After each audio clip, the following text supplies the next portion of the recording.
Right. Hello, everybody. Thank you for joining us today, and welcome to the High Weekly Seminar Series. As we start the new year, new academic year, we are very lucky to have the Google education team here with us today to talk to us about Learn About. We first connected with Rob at Google I/O, and it was such an amazing experience playing with the tool and learning more about it, no pun intended. And then experimenting with it over the past few months, I think it has been more and more exciting to understand it, and we wanted to bring the whole team here to give you a first-hand experiment. So we would like to welcome Rob Wang, Director of Product Management, Hayes Zaffel, Director of Product Design, Chris Heather, who's Product Manager for Learning and Education. And all of this effort was really facilitated thanks to April, who is the Global Partnerships Lead for Learning and Education. They will tell us more about how to unlock curiosity with Learn About. With no further ado, the team. Hey, thanks for having us. Also, there's some seats in the front. We're in a post-pandemic world. It's really nice to be together in person and talk to real people in 3D. So please feel free to come join us up front.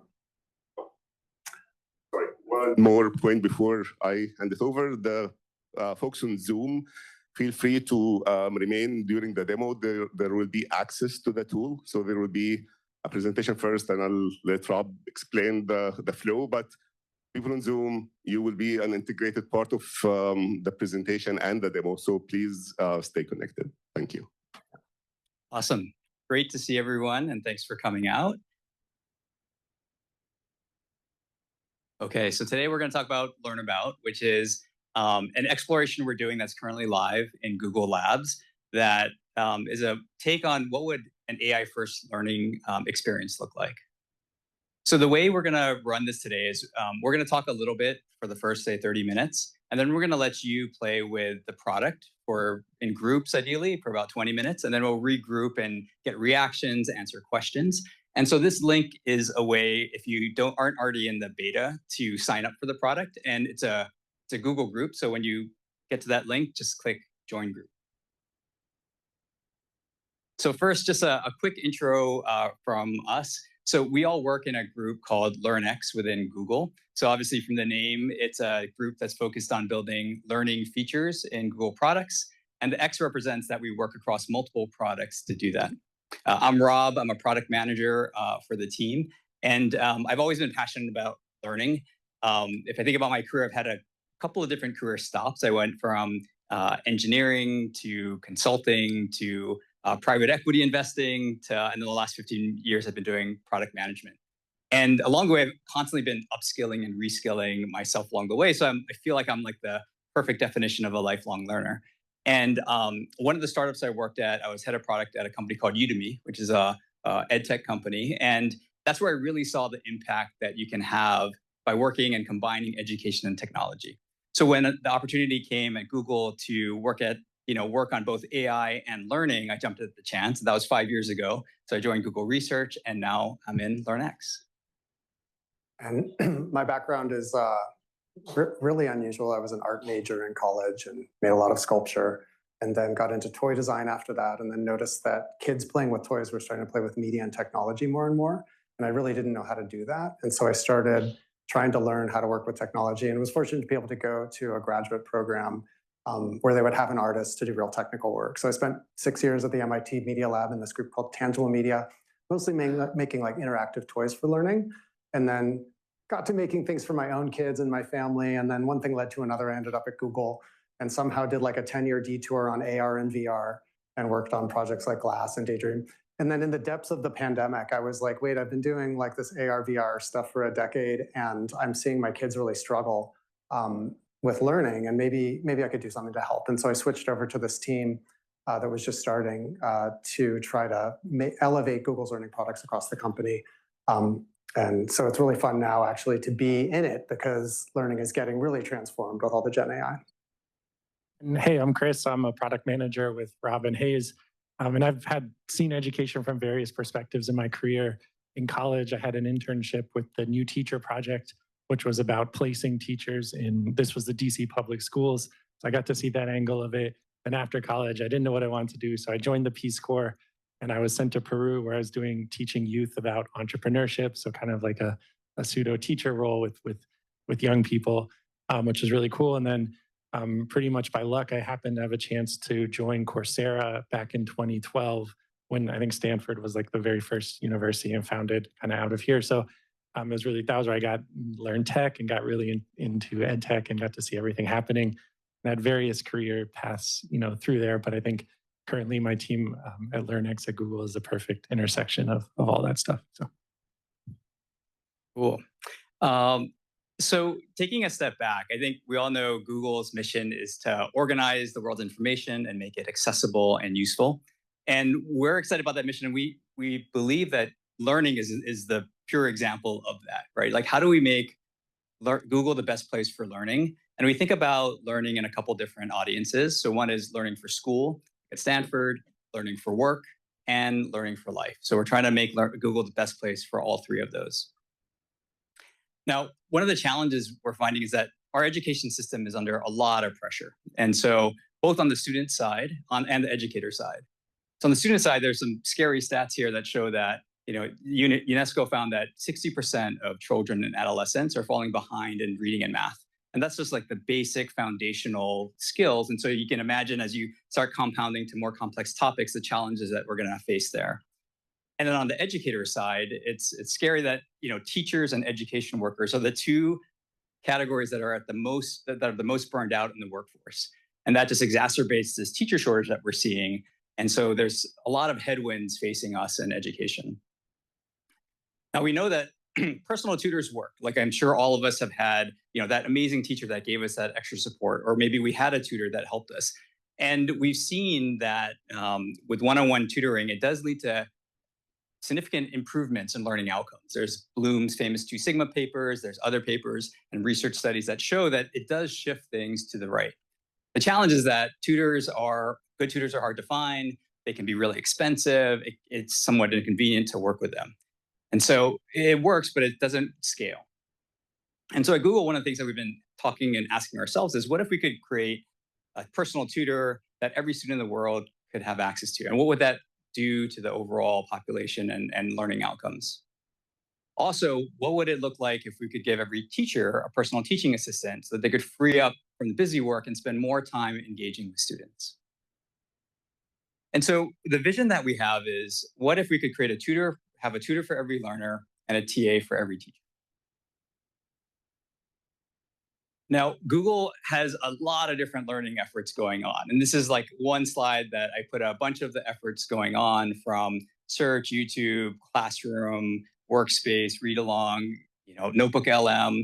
And there's probably a bunch of logos that I'm missing on here. But Google does have a big reach and impact on the overall learning ecosystem.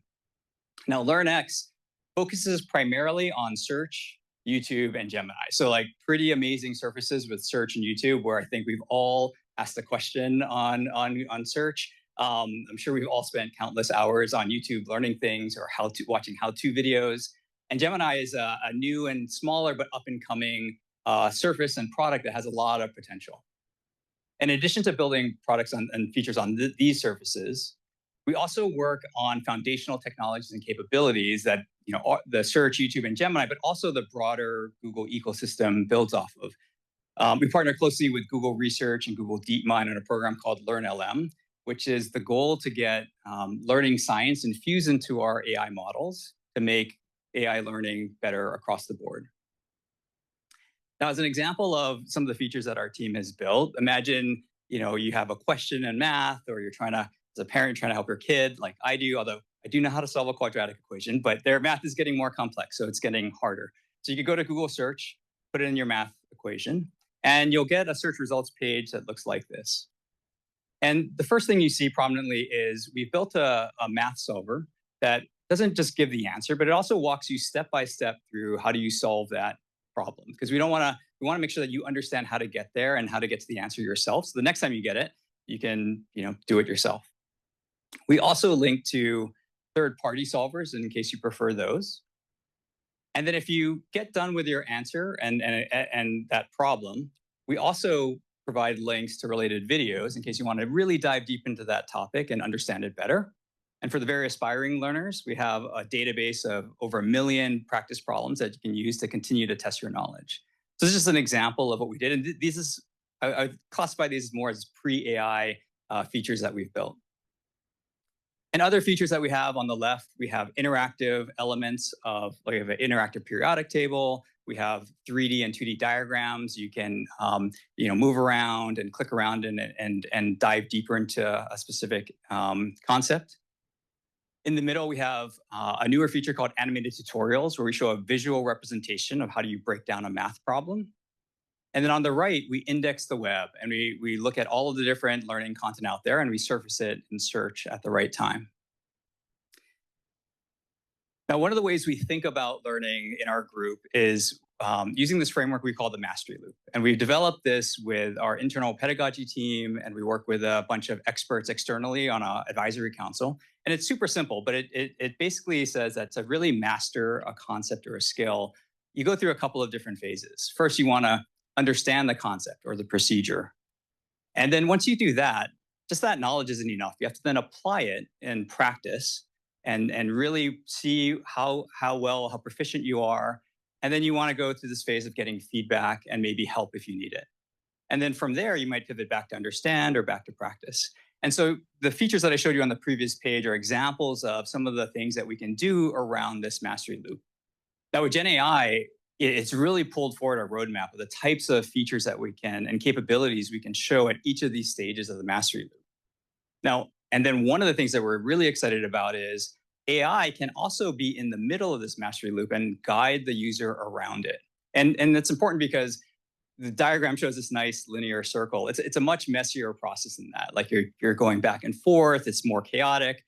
Students lose motivation, so you need to keep them encouraged. You want to stimulate curiosity. And a tutor powered by AI, it'll never replace what a human tutor can do. But I think for people who don't have access to a tutor, it can definitely raise the floor. And so that's one of the things that we're going to talk about more today, and something that we're really excited about. Now, one example of a tutor that we recently launched is on Gemini, we launched something called the Learning Coach Gem. And if you're not familiar with gems are a way to customize Gemini to create personalized experts that you can use. And so we created something called the Learning Coach Gem that you can use, and you could ask it to teach you something. And what it'll do is it'll create a personalized learning plan that you could refine and revise. And then once you say this looks good, it'll actually walk you through that plan over a course of a conversation. Like you've all used Gen AI, a lot of times it tries to give you the answer in one turn. So you see this long wall of text. But what the learning coach will do is it'll break it down into segments. It'll walk you through each point. It'll see if you have any questions. It'll maybe test you at different points to make sure that you understand it and adapt accordingly. So it's much more planning focused. It's much more focused on active learning. So you can try this out today. It's in the Gem section of Gemini. And then another thing we launched is a tutor on YouTube. And I'm sure we've all watched a ton of videos on YouTube. I definitely have. And you probably gotten to the point where you're watching a video that's entertaining from a creator explaining an interesting topic, but you don't quite get one or two things that they might have said. And so what we've built is the ability to click on a button that says ask, and you can effectively raise your hand while you're watching the video and ask a question to the tutor. And it could be in natural language, and you could ask it about a concept. You can ask it to test if you really understand it. It can recommend videos to you. And this is just one example of a version of an early tutor that we're trying to inject into academic videos. And then on search, you've probably seen AI overviews, which is a new version of AI explanation at the top of a search results page. And earlier I showed you a math solver, and that was more heuristic and rules-based. But now with AI, we're able to create math solvers that that can break down more complex problems. So this is an example of taking a word problem and using AI to break it down. And again, not just give the answer, but to really go beyond the answer and provide the step-by-step explanation and help you break it down. And then what we're here today to talk about is Learn About, which is a step beyond AI overviews, is to go really beyond that and think about what would an AI first experience look like. So that, I'll hand it over to Hayes. Thanks, Rob. Feel free to raise your hand and ask questions. Happy to have this be a conversation. I'm guessing everyone in here is curious about something. Raise your hand if you're curious about something. Yeah, we're probably like all really curious people. And learning can be really fun if you're interested in the topic, if you're curious. And learning can be a drag if you feel like you're going to school every day and it feels like a prison and you're being forced to do rote work that doesn't mean anything and you don't have any connection. And so one of the things we're trying to do with this project is start with that intrinsic motivation that people have. Is this not working? I think I have a lapel mic. I think it's going. And build from there. Okay. And so Learn About started as this project to try to enhance curiosity for every learner with any question about anything they might be interested in. And that's a pretty vague idea. So it was like, how do you start on something like that? One of the places we started was we thought about like, okay, what are the things we uniquely could do at Google? Search is amazing. It has this amazing access to the web. It's done an amazing job of categorizing and ranking web pages for 25 years. Super trustworthy. We have this new Gen AI that's super fluid. And within LearnX, as Rob mentioned, we've developed these learning science principles. And so we thought like, what if Google and Gemini made a baby? Like, what would that be? You know, what would it mean to bring these things together in a way that's more fluid and more meaningful for people? Could you get the best of both? Could you get the trustworthiness of search with the fluidity of Gen AI in a way that really gets people to want to go beyond the answer and want to learn more? So I'm going to talk a little bit about how we tackled that problem and like give you a little bit of behind the scenes of what making this looked like. Before I do, I'll show you kind of like where it ended up so you can see like where we're at right now. So this is Learn About right now. And it's a project where it's got a search bar. You can kind of type in anything. We know the blank page is kind of tricky for people. So we have a bunch of suggestions here of kinds of questions you could ask. I don't know, there's a lot of interesting questions here. Maybe we'll look at black holes. How do scientists study black holes? And what Learn About will try and do is it'll try and dive in with you with an answer to the question, and then also zoom out and let you look at the kind of like the space of questions around your question. So here it's starting by kind of validating, oh, that's a great question. Black holes are fascinating objects. And since they don't emit light, you might wonder how we can study them. And so it's trying to get you curious about it. And then what we do is we create this schema of topics related to this answer and let you navigate around them. So there's a bunch of different methods for studying black holes. We could observe the effects of their gravity. We could detect X-ray emissions. There's gravitational lensing, and all of these are interactive. So you can click on any one of them to dive in, or you can keep reading. And at the end of every question, we'll give you ways to like refine that question. Maybe you want a simpler version or a deeper version, and maybe you don't know what to ask next. And so we give you a few ideas of how to take that next step beyond the answer. And so maybe I'm curious about, tell me more about how observing gravity helps study black holes. And then it'll help me dive into that. Now on the left here, Learn About has created suggested topics. And these are kind of like the questions you might not have known to ask. And so a lot of times when you're learning, because you don't know what you don't know, it's sort of a question of like, how else could I go around this information and go into it? And so all of these topics on the left here give you a different way to dive in and understand this space. And one of the things you'll notice here is that we're inlining different kinds of web content that you might want to go deeper on. And if I click on that, it'll take me to a great web page about this. And so here's a really nice article about that if I want to dive deeper. Depending on the type of question, Learn About has many different ways to respond. So if I ask like, what's the history of studying black holes? It might do something like create a timeline. So there's many different kinds of, yeah, it's doing that. And so here's a timeline of black hole studies. And if it's like, oh, Einstein, I've heard of him. Maybe I want to dive in. I can dive in, and then on the left here, it'll create a little card that lets me keep track and go down those other branches of information if I'm curious about those. And this Why It Matters card that you see here is inspired by textbooks. So one of the things we looked at when we were designing the product are like, what are some other great inspirational learning formats that we can draw from? And there's a bunch of different cards here that try to ground the information, make it more relevant to people. So here's a stop and think card. although Einstein's equation predicted black holes, he himself was skeptical that they could actually exist in nature. He thought their properties were too bizarre. We're asking a question. Why might Einstein have found the concept of black holes so strange? Any guesses? You can tap to reveal. The idea of a region of space-time where gravity is so strong that nothing can escape, not even light, was a radical concept at the time. It challenged our understanding of the universe and the nature of reality itself. Rob talked earlier about like one of the differences between Learn About and Learning Coach Gem is like how guided it is. And this product is a little bit more oriented towards exploration and following your own curiosity. And so when we evoke questions and trying to get students to ask questions, we do it in a way that's pretty soft. That's not like blocking the flow of use. So there's a lot of things in here. That's probably enough for now. I'm going to dive a little bit back into the process of making this. Raise your hand here if you're like a maker, if you like make stuff. Yeah. Okay, like a fair amount of people here make stuff. Yeah, making is messy. And you try and sort of come up with a way to do it that's that ends up with good results. And one of the ways we do it is with principles. And so these learning science principles have helped guide us.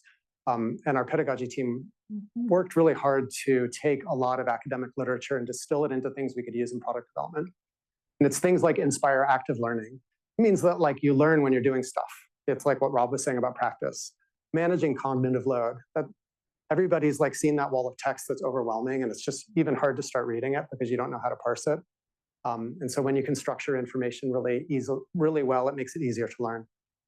Deepening metacognition is getting learners to step back and say, wait, what am I learning? How am I learning? What works best for me?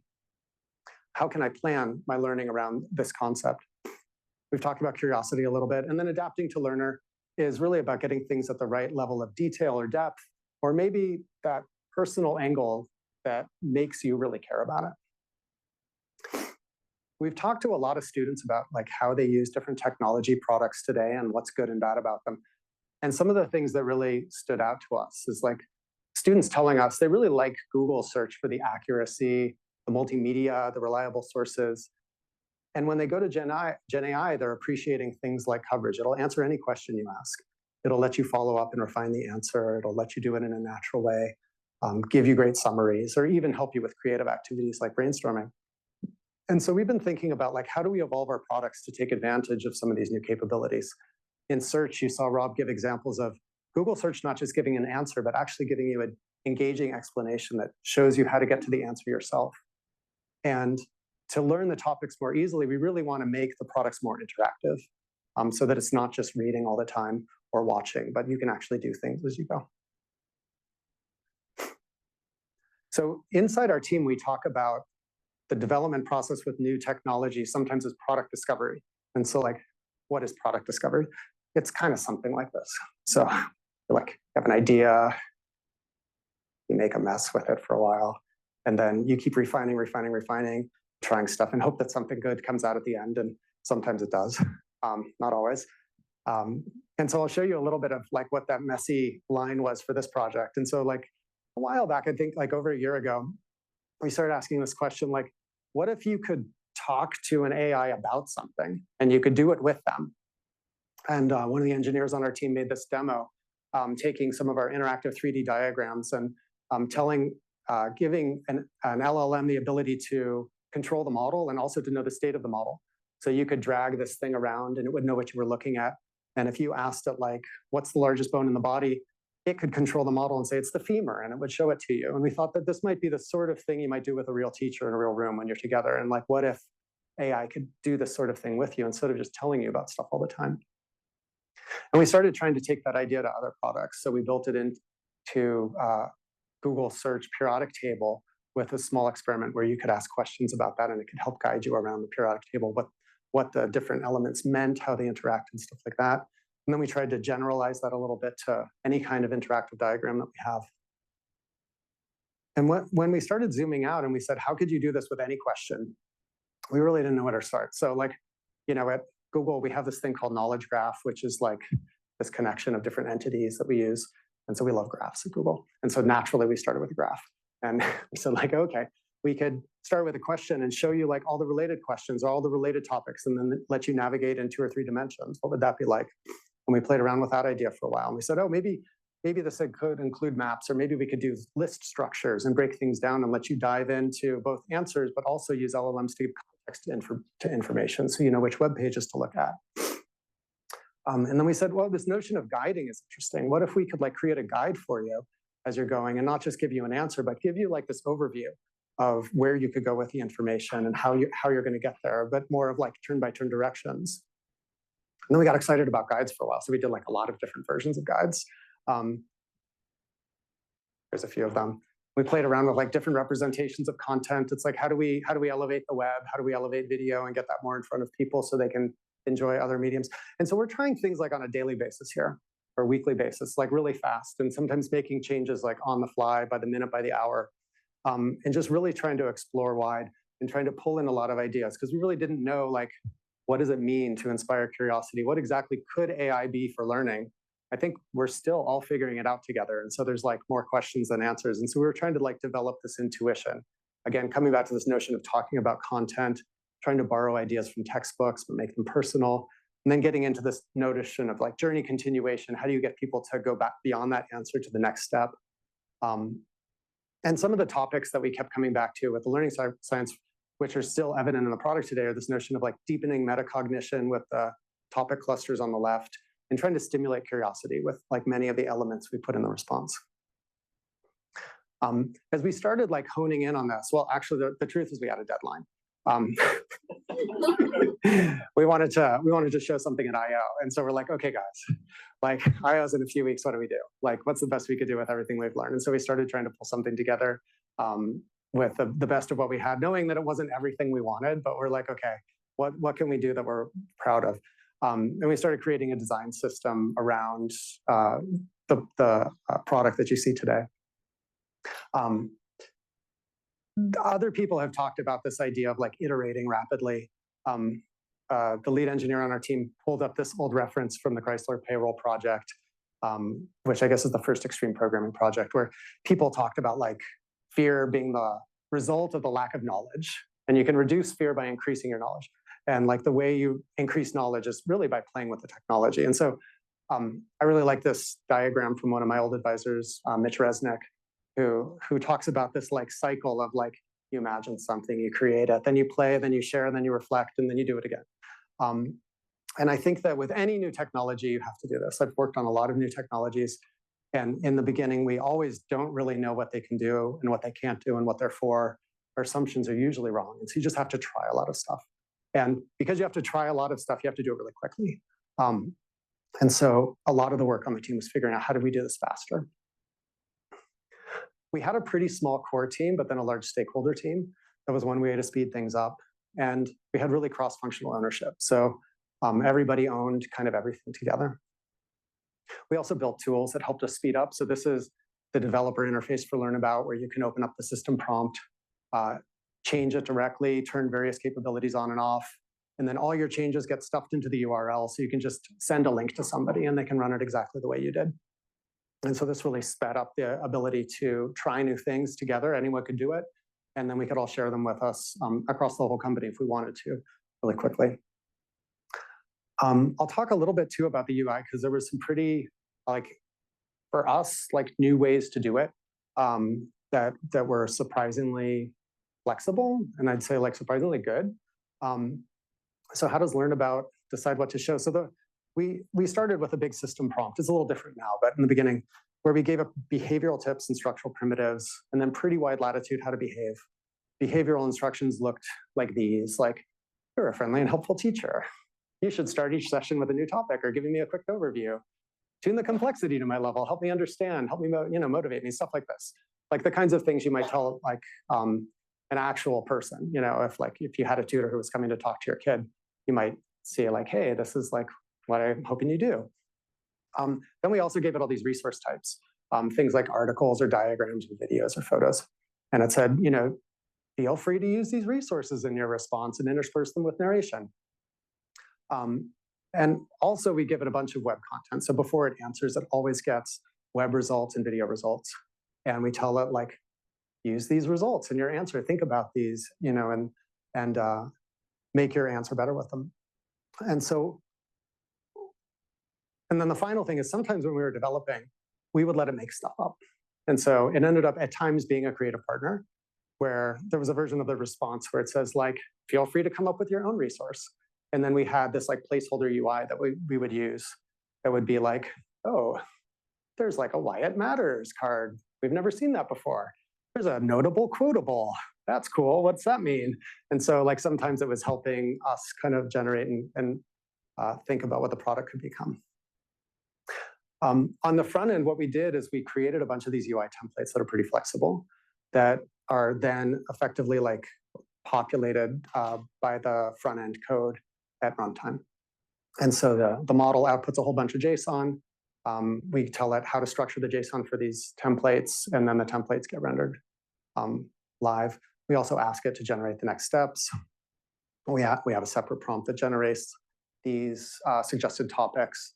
And behind the scenes, all of these topics have like richer questions.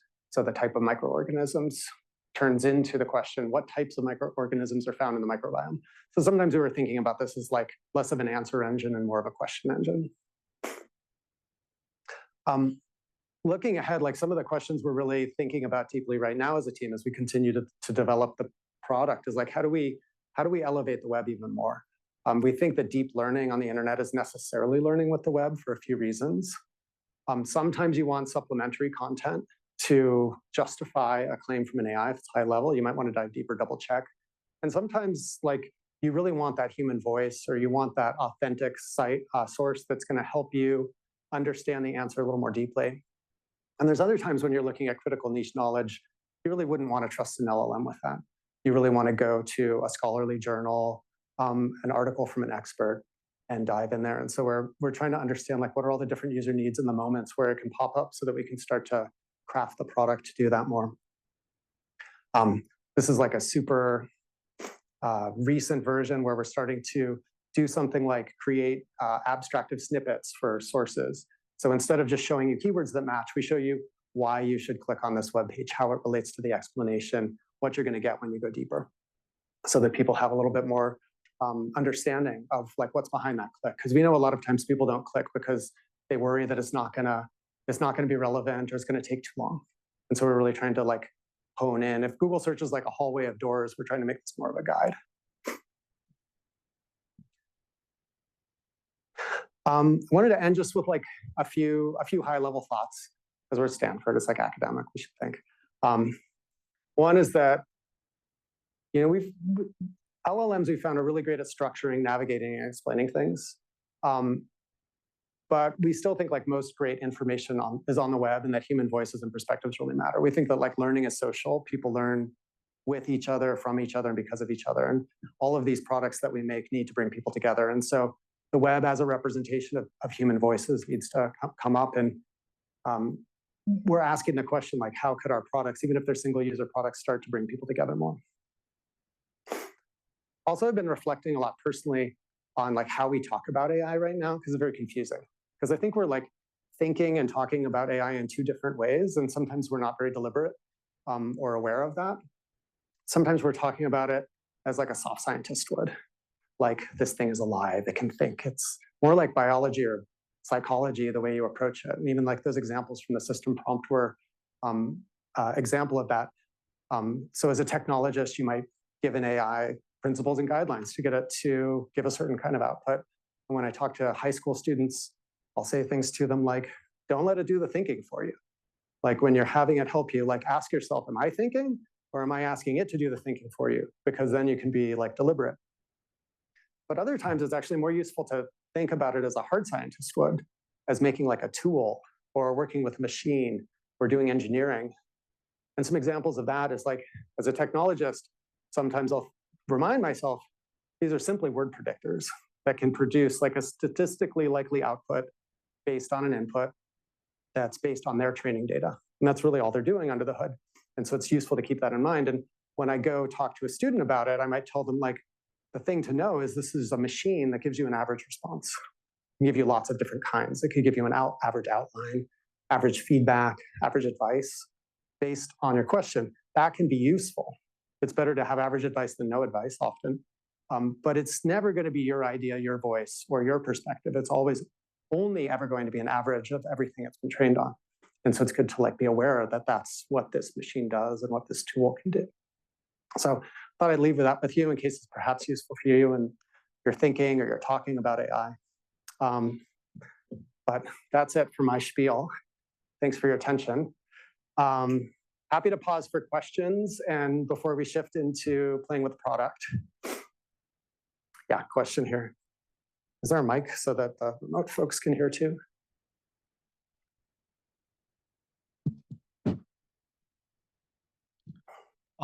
Hey, everyone. So I'm a product designer, and I've been researching a lot about interactions in AI and softwares, how people interact with AI softwares. And one thing that I've realized a few days back is that the chat model is not that great, and it has a lot of limitations.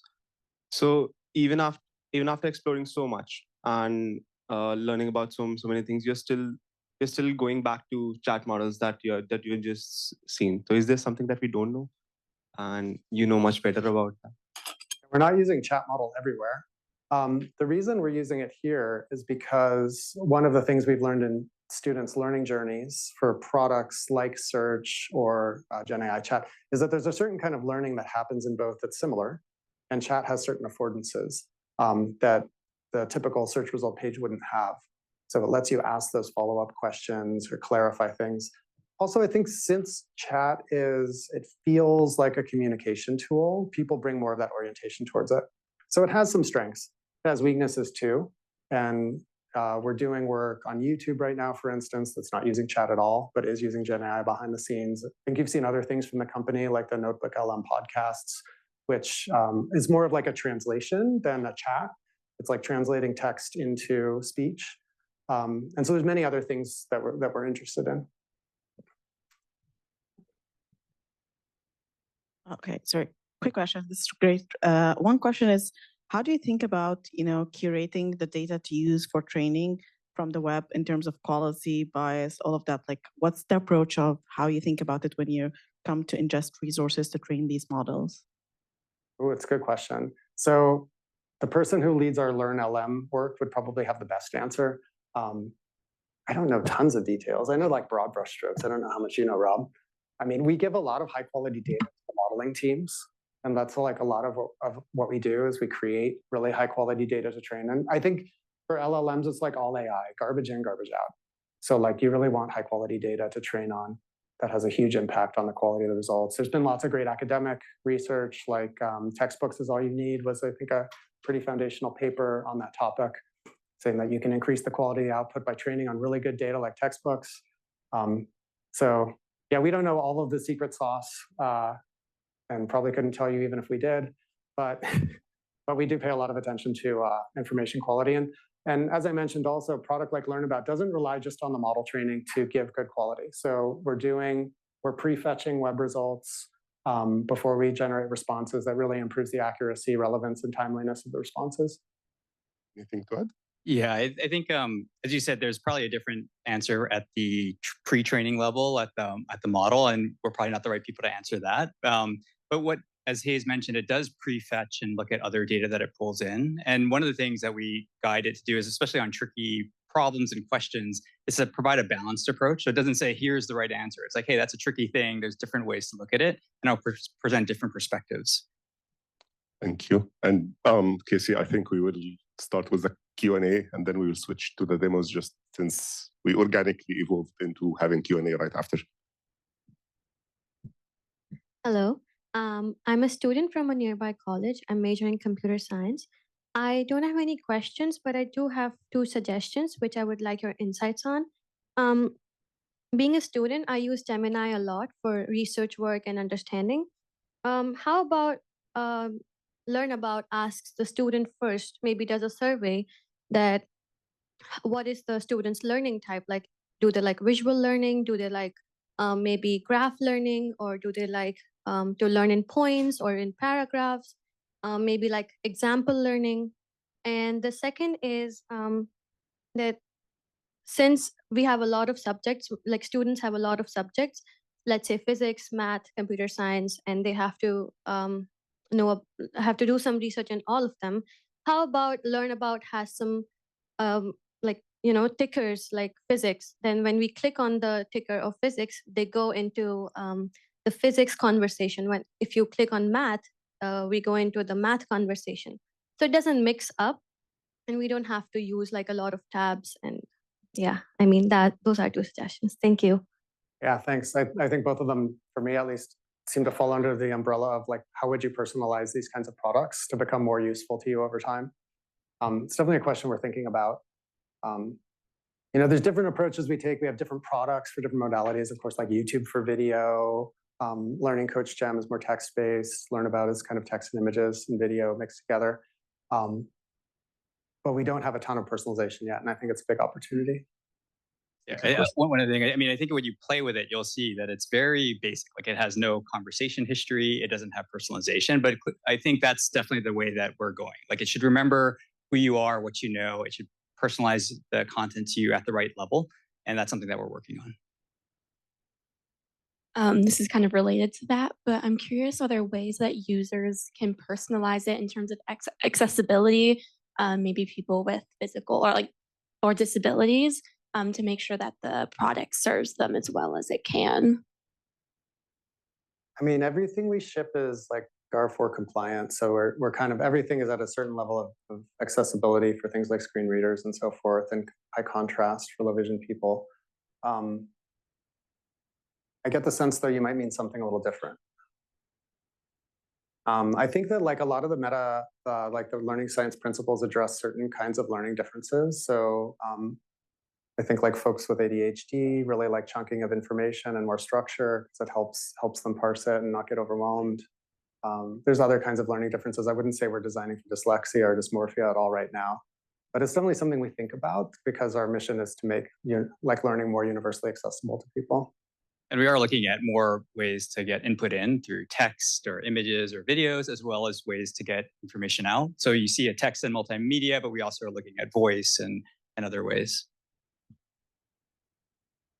Hi, thanks a lot for coming here. It was a very useful session. With respect to Google Learning, what keeps you awake at night? I mean, what are the issues that can lead to this product not being very successful, and what are the risks that are involved? I mean, I think the things that keep me awake at night are more interpersonal. That's probably like.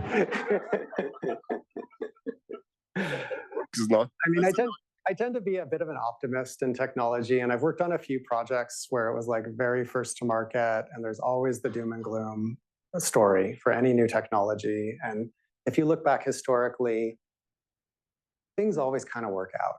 Like either society might reject something and say we're not ready for this, like happened with Google Glass, or people might like figure out like, oh, actually it's not so scary, it's pretty useful, like the telephone or radio or television.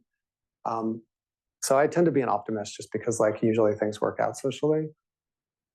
I think that the worries I have had around like AI replacing people or human interaction mostly then end up motivating me to try to direct the work more towards things like social learning, or how does this work? How's this going to work in a classroom context? How's it going to work in a home with, different kinds of families around it? And so, yeah. But I think like to some degree, if you want to do innovation, you have to be optimistic. And it's always hard to know what are the unintended consequences because otherwise you'd avoid them. So, I don't know, but I'm always like keeping an eye out for it, and trying to understand where are things hard for people. What are the different approaches people are taking? There's like a lot of English departments that are saying like, oh, you can't use AI at all for writing, but you can use it for brainstorming. And so trying to like notice what's working, what's not. I don't know, Rob, anything keeping you up at night?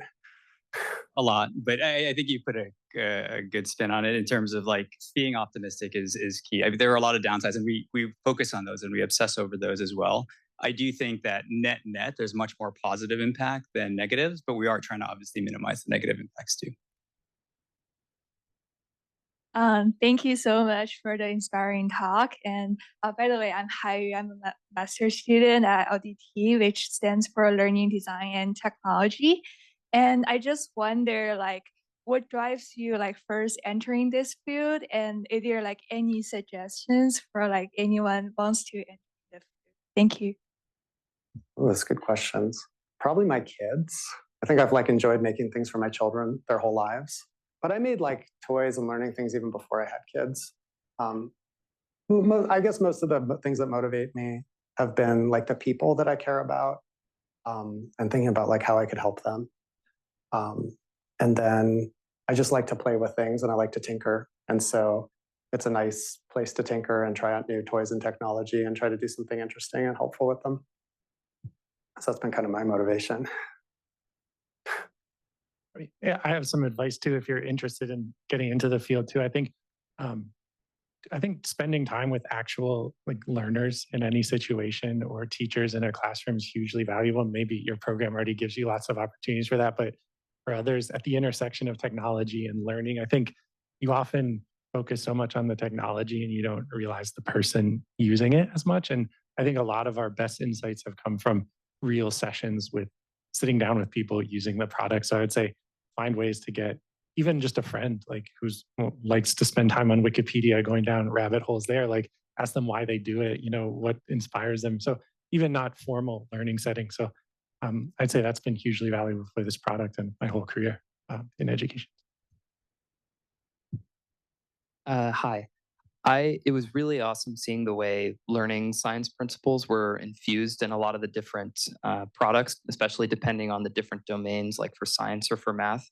I was curious how you guys think about that and if there's any particular learning domain that you feel has presented a particular challenge to you, or it's maybe like a Mount Everest for what LLMs are capable of with teaching. So. There's like a lot of challenges right now. I'm like personally right now I'm obsessed with like the high school essay, like well just as a tool. Like so I'd say until maybe 2 years ago, it did a lot of heavy lifting for teachers and for schools, and can't do that anymore. It's no longer like a representation of knowledge the way it used to be, and I'm curious like about how that as a format, could evolve and should evolve. Like, what is the future of writing in a way? How do we support students to learn from each other, develop their own thoughts, come up with lines of reasoning, then communicate those clearly, reflect on their own lines of reasoning, like be self-critical, be great communicators, be great listeners. Like essays did some of that work before, and I think that like teachers are having to adapt. And so I'm trying to imagine like, okay, what is like a great experience right now if like as a high schooler in an English class, and like I've been talking to teachers and talking to students and seeing what the tools could do and not do. I don't have any answers yet, but that's what I'm obsessing over right now. Yeah, I'd say early on math was an Achilles heel, but I think the base models are now getting to the point where for most math, it's actually doing fairly well. I think the thing where I think is a big opportunity is the personalization aspect of it, because I think sitting in a classroom and everyone hearing the same level of content just doesn't make sense. And so when you can break it down to an individual person and have the AI keep you in that zone of proximal development where it's not too hard, it's not too easy, it's just right where you're learning, where it's tailored to your specific goals and your specific starting points. And you can really create a curriculum for one, just for you, that's optimized for what you're trying to do and also what your interests are, how you want to learn, what you're interested. If you like sports, it's going to put in sports analogies. So that hyper personalization that AI can provide is technology that has really, at least in my mind, pulled in the roadmap of what I thought we could do by at least a decade or more from where we were 2 years ago. So it's really exciting. Thank you, Rob. And for the sake of time, maybe we'll take a couple more questions. I think the gentleman here has been very patient. Thanks, guys. And interesting to hear about the connection to personalization and relationships that you're mentioning. I was curious if you thought about how the system might handle questions that I gather people ask a lot, which manifest as learning questions, but are really about something else. The kinds of things people would ask Quora, why is my sister such a jerk? Or why does no one like me? Or things that show up for people for whatever reason in those terms, but are really, there's something else going on beneath the surface. Can the system detect that, or how's that managed? Yeah, I mean, you should try that one. I mean, generally speaking, like if you ask it for the weather forecast, it'll try and teach you some meteorology. So I'd say like, Rob spoke at the beginning about, to some degree, learning is like the higher purpose of Google as a whole in terms of like organizing and making information accessible and useful. And that naturally implies like a blurry boundary between information needs and learning needs. And so I think we're trying to take a little bit more of like an academic approach with Learnabout, where it's like, what would a teacher do? It may not be the best product for how to deal with a grumpy sister, but it might give you good advice. And so I would say maybe that's a good segue to play with the product. I don't know. There were still a lot of hands. So like, should we shift over and play, or should we answer a few more questions first? Let's take one last question and then we'll switch to the demos. I think that would be the and then we'll do more questions at the end. I think there's like at least 4 hands up. So maybe we should take 4 more questions and then switch over. Thank you. Yeah, I know that you mentioned you're using like Google's pretty famous like knowledge graph like earlier in this talk, but one of the things that I've been kind of playing around with making my own kind of AI tutor is like trying to dynamically make knowledge graphs out of like questions that people are asking to kind of like help whoever is talking, especially if they're trying to learn like a few new concepts that they're not really clear on, to kind of like refocus and structure the conversation back to kind of like getting more coherency out of like the user on the topics that they're asking about.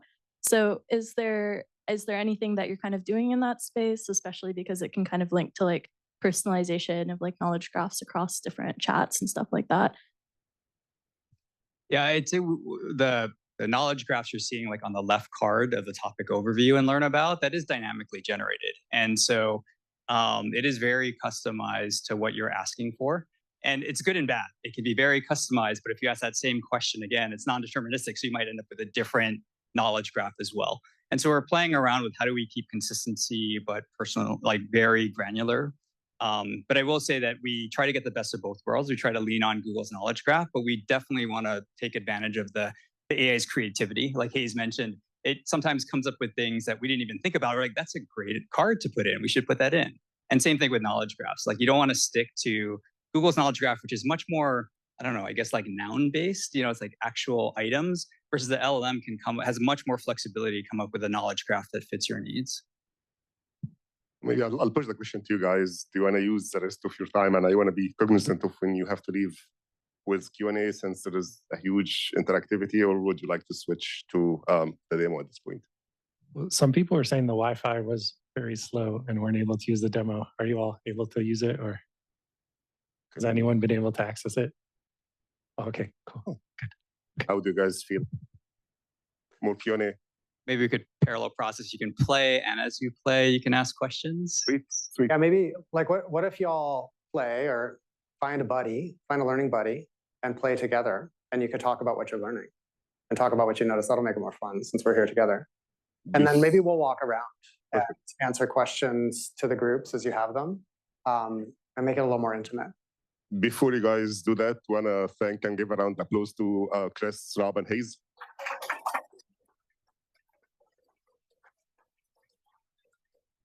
Thank you so much again for the wealth of knowledge. Very impressive product, and just seeing the JSONs coming together in the front end was very impressive. If you guys are not on the HAI mailing list, please join. Next week, we will learn about intersectional biases in Gen AI. Every Wednesday, there will be a seminar over lunch, so please continue to join us and dig into the demos, questions to the presenters. Thank you again. Yeah, thanks so much for having us.